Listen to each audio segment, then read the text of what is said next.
السلام علیکم۔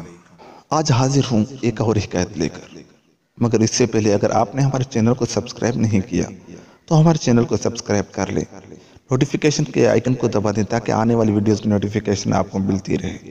چلتے ہیں آج کی حکایت کی طرف۔ نسو ایک عورت نما آدمی تھا، باریک آواز، بغیر داڑھی اور نازک اندام مرد۔ وہ اپنی ظاہری شکل و صورت سے فائدہ اٹھاتے ہوئے زنانہ حمام میں عورتوں کا مساج کرتا اور میل اتارتا تھا۔ کوئی بھی اس کی حقیقت نہیں جانتا تھا، سبھی اسے عورت سمجھتے تھے۔ یہ طریقہ اس کے لیے ذریعہ معاش بھی تھا اور عورتوں کے جسم سے لذت بھی لیتا تھا۔ کئی بار ضمیر کے ملامت کرنے پر اس نے اس کام سے توبہ بھی کر لی، لیکن ہمیشہ توبہ توڑ دیتا۔ ایک دن بادشاہ کی بیٹی حمام گئی۔ حمام اور مساج کرنے کے بعد پتہ چلا کہ اس کا گراں بہا گوہر موتی یا ہیرا کھو گیا ہے۔ بادشاہ کی بیٹی نے حکم دیا کہ سب کی تلاشی لی جائے۔ سب کی تلاشی لی گئی، ہیرا نہیں ملا۔ نسو رسوائی کے ڈر سے ایک جگہ چھپ گیا۔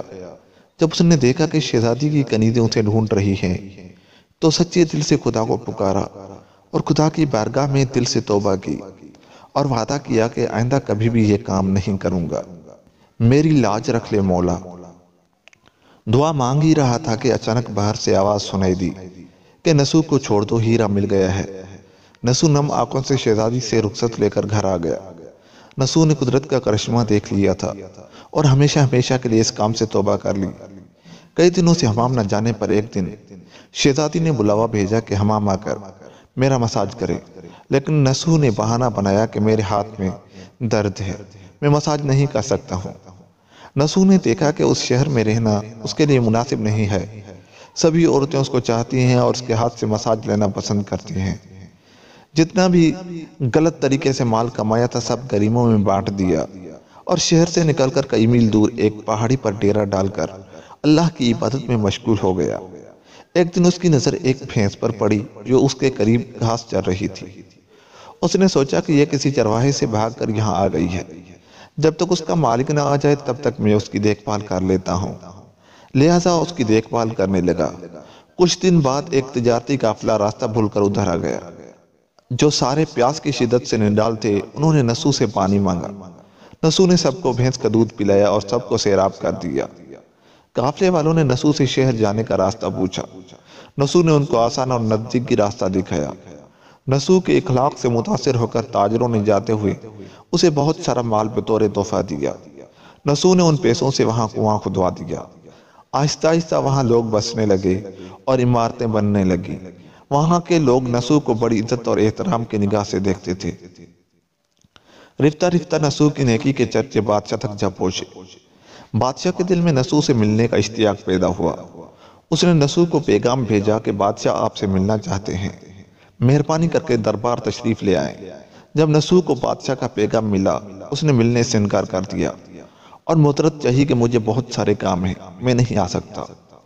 بادشاہ کو بہت تعجب ہوا مگر اس بے نیازی کو دیکھ کر ملنے کی طلب اور بڑھ گئی۔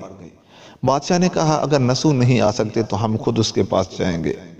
جب بادشاہ نسو کے علاقے میں داخل ہوا خدا کی طرف سے ملک الموت کو حکم ہوا کہ بادشاہ کی روح قبض کر لے۔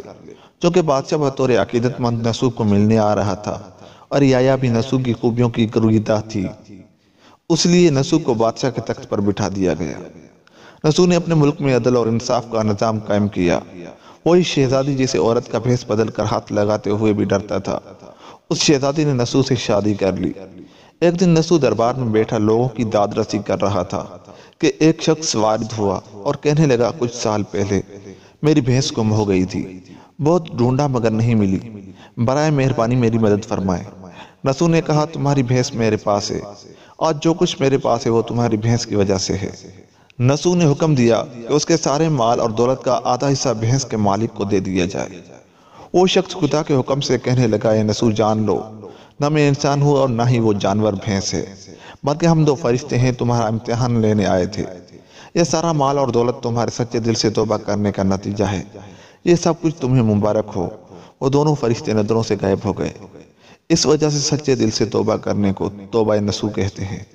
تاریخی کتب میں نسو کو بنی اسرائیل کے ایک بڑے عابد کی حیثیت سے لکھا گیا ہے کتاب مثنوی مانوی دفتر پنجم انوار المجالس صفحہ نمبر 432 اخذ مولانا جلال الدین رومی۔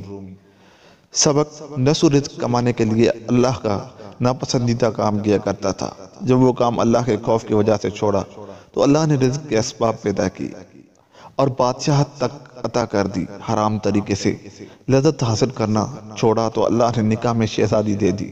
اللہ تعالی ہم سب کو توبہ کرنے اور تا دم مرگ اس توبہ پر قائم رہنے کی توفیق فرمائے، آمین۔ ملتے ہیں کسی اور ویڈیو کے ساتھ، تب تک کے لیے خدا حافظ۔